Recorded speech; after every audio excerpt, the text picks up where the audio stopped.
Je n'ai plus maintenant de jambes très solides. Mon cœur bat la chamade et monte dans les tours. Puis en ralentissant, quelquefois sans détour, il semble s'arrêter dans un désir morbide. J'ai fort heureusement une tête encore vive. Souvent d'ailleurs trop, elle m'entraîne au loin, empruntant bien souvent des idées explosives qui m'emportent parfois dans des pays lointains. Un rien, une parole, une image fouguesse. Je ferme alors les yeux et me laisse bercer. Je vogue en ce moment vers la mer des Sargasses. Je ne sais pas encore ce que je vais trouver. Ce n'est pas important, là n'est pas l'essentiel. Il est rare que j'arrive très souvent à bon port. Je suis souvent soumis à un bien triste sort. C'est pendant le voyage que surgissent des merveilles. Des arrêts impromptus changent le cours des choses. Je me trouve emporté dans une métamorphose, vagabondant parfois dans des ciels éthérés. Je vole comme un oiseau aux ailes déployées et vois distinctement notre monde enflammé, défilant sous mes ailes en un lent vol plané. Ce spectacle terrible est d'une grande beauté. Il ne peut s'estomper, il me faut le garder.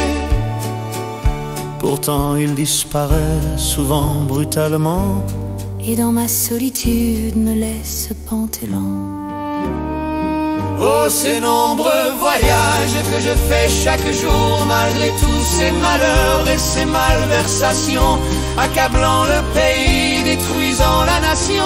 Malgré tous mes efforts, je n'y reste pas sourd, et c'est par mon esprit que je peux m'évader, en retrouvant ainsi quelque sérénité dans ce monde de bassesse et de perversité, trouvant ainsi en moi encore de la beauté. Ces voyages d'esprit me font précieusement conserver par bonheur mes émerveillements. Nous sommes depuis longtemps entrés dans la matière, avons abandonné le monde de l'esprit,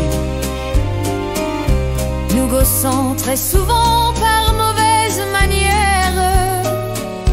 de ceux qui, accusés parfois de vieillerie, sont encore attachés à toutes leurs racines et savent bien que l'homme qui ne devrait jamais être considéré comme une machine pourrait être détruit par toute leur doctrine.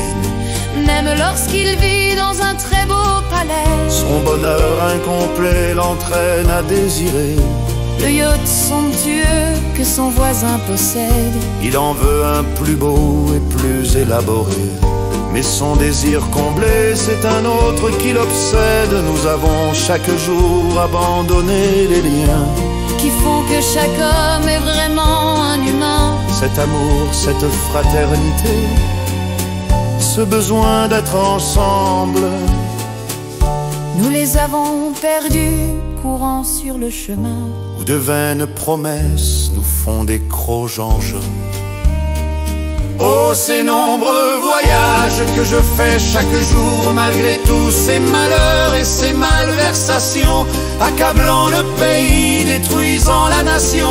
Malgré tous mes efforts, je n'y reste pas sourd, et c'est par mon esprit que je peux m'évader, en retrouvant ainsi quelque sérénité dans ce monde de bassesse et de perversité, trouvant ainsi en moi encore de la beauté.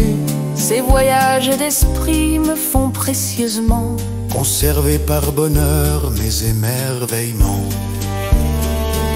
Je sais, il m'est facile, ayant depuis longtemps laissé loin de ma vie tous ces encombrements que dans la vie active on subit constamment. Pourtant je voudrais dire avec conviction qu'il est temps, si l'on veut sauver notre nation, de retrouver ensemble tout ce qui nous unit.